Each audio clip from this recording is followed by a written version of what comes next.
Exams ಮುಗಿತು, summer ಬಂತು. ಈಗ ಸ್ವಲ್ಪ ಕೂಲ್ ಆಗಿ ಹೊಸದೇನಾದ್ರೂ ಕಲಿಯೋಣವಾ?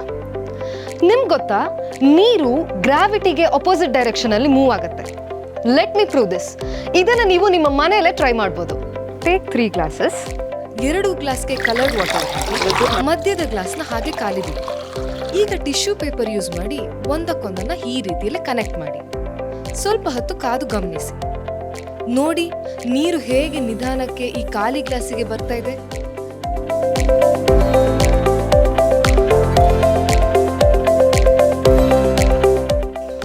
ಮ್ಯಾಜಿಕ್ ಅನ್ಸ್ತಿದೆ ಅಲ್ವಾ? ಆದ್ರೆ ಇದು ಸೈನ್ಸ್. ಇದನ್ನು ನಾವು ಕ್ಯಾಪಿಲರಿ ಆಕ್ಷನ್ ಅಂತ ಕರಿತೇವೆ.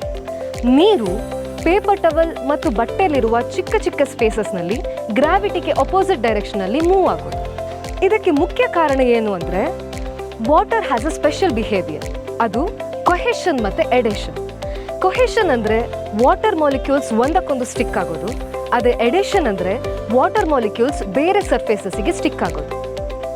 ಈ ಕೊಹೆಷನ್ ಮತ್ತು ಎಡೇಷನ್ ಎರಡೂ ಸೇರಿ ನೀರು ಸ್ವಲ್ಪ ಸ್ವಲ್ಪನೇ ಮೇಲೆ ಹೋಗುತ್ತೆ. ಸಸ್ಯಗಳಲ್ಲಿ ಇದೊಂದು ವೆರಿ ಇಂಪಾರ್ಟೆಂಟ್ ಪ್ರೊಸೆಸ್.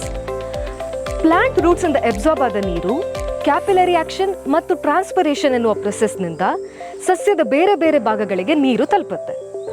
ಈ ಟ್ರಾನ್ಸ್ಪಿರೇಷನ್ ಎನ್ನುವುದೇನು ಅಂತ ನಾವು ಮುಂದಿನ ದಿನಗಳಲ್ಲಿ ತಿಳ್ಕೊಳ್ಳೋಣ. ಈ ಸಮರಲ್ಲಿ we want to explore the curiosity with in you. ಯಾಕಂದ್ರೆ ಸೈನ್ಸ್ ಅನ್ನೋದು ಟೆಕ್ಸ್ಟ್ ಬುಕ್ನಲ್ಲಿ ಮಾತ್ರ ಇರಲ್ಲ, ನಮ್ಮ ಸುತ್ತಮುತ್ತಲೇ ಇರುತ್ತೆ.